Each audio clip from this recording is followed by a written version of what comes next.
नमस्कार, times of Swaraj में आप सबों का स्वागत है और मैं हूं संतोष सिंह। और आज हम टाइम्स ऑफ स्वराज में चर्चा करने जा रहे हैं कि लोकसभा चुनाव के बाद नीतीश अपनी पार्टी, अपनी सरकार, अपने पार्टी या दल के संगठन या फिर संरचना में लगातार बदलाव कर रहे हैं।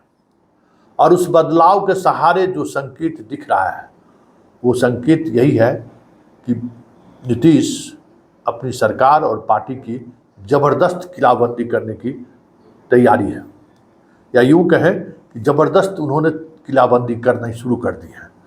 इसका असर आने वाले समय में सरकार पर और पार्टी पर कितना दिखेगा ये तो वक्त बताएगा, लेकिन जिस तरीके से उन्होंने ऑपरेशन शुरू किया है वो संकेत है कि 2025 या उससे पहले जब कभी भी विधानसभा चुनाव होगा तो अभी से ही नीतीश ने तैयारी शुरू कर दी है। बात अगर पार्टी की करें तो सरकार केंद्र में गठित होते हुए ही ललन सिंह और रामनाथ ठाकुर का मंत्री बनाए जाने का फैसला, ये एक संकेत था कि अति पिछड़ा जो एक चेहरा है कर्पूरी ठाकुर, उनके पुत्र को हमने जगह दी। ललन सिंह जो हमारे सबसे भरोसे हैं उनको मैंने जगह दिया है। बात फिर आगे बढ़ी तो कल उन्होंने लोकसभा में संसदीय दल का नेता उन्होंने चुना है कामत को, मतलब एक अति पिछड़ा चेहरा, और राज्यसभा में संजय झा, भरोसे का साथी। मतलब अगर लोकसभा और राज्यसभा के संसदीय दल के नेता के रूप को अगर आप महसूस करना चाहें या फिर मंत्री के रूप में, तो दोनों जगह भरोसा और अति पिछड़ा कार्ड को उन्होंने मजबूती के साथ बनाए रखने की कोशिश की है।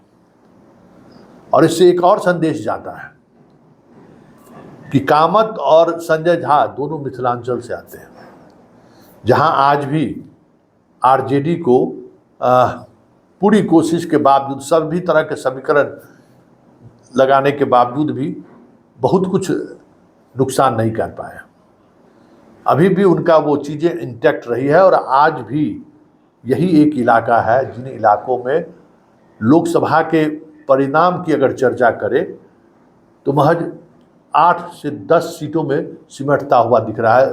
परिणाम के आलोक में अगर गौर करें तो आरजेडी, मतलब सबसे बड़ा गढ़ नीतीश कुमार का जो इलाका है, उन इलाकों का प्रतिनिधित्व उन्होंने पूरी मजबूती के साथ दिया है।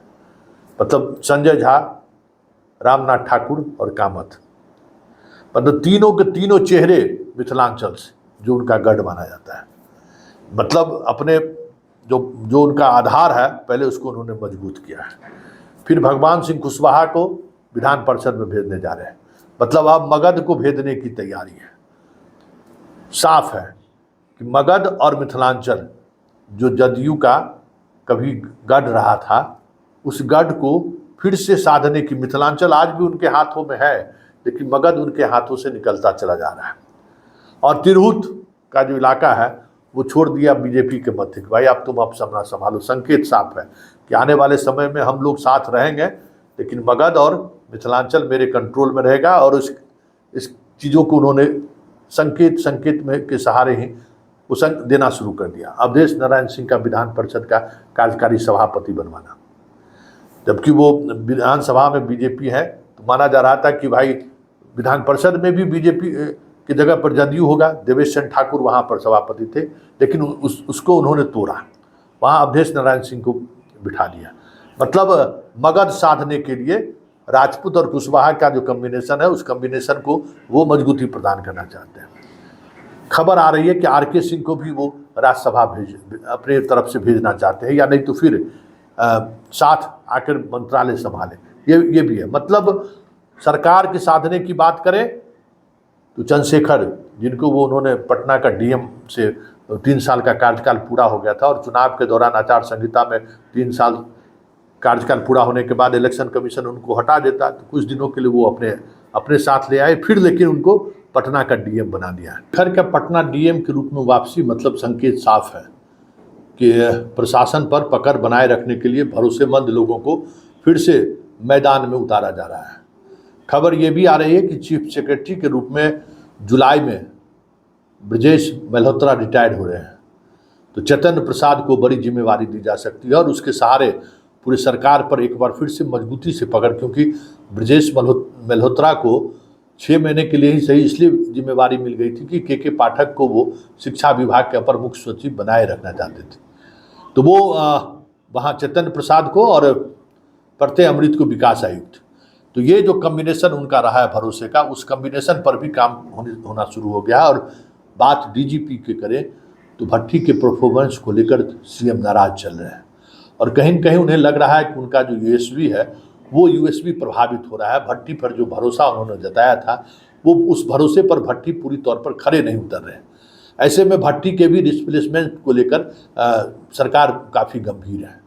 और इन तमाम गंभीरताओं के बीच जो एक बड़ी खबर आ रही है, जो नीतीश कुमार प्रशासनिक तौर पर जो अपने घेरेबंदी की जो बात है कि एकदम किलेबंदी करना है, तो खबर ये आ रही है कि चंचल कुमार को वापस बिहार लाने की जुगत में नीतीश भिड़ चुके हैं कि फिर से उन्हें अपने साथ वो रख सके, क्योंकि चंचल कुमार की अपनी एक छवि रही है। चंचल कुमार के बिहार के प्रशासनिक सेटअप और राजनीतिक सेटअप की भी अच्छी समझ है और जब तक चंचल कुमार नीतीश कुमार के साथ रहे वो अराजकता वाली स्थिति नहीं बन पाई जो दीपक कुमार के समय में बन गई है। पूरी तौर पर प्रशासनिक महकमा अराजक हो गया है, पुलिस महकमों से सरकार का कंट्रोल खत्म हो चुका है।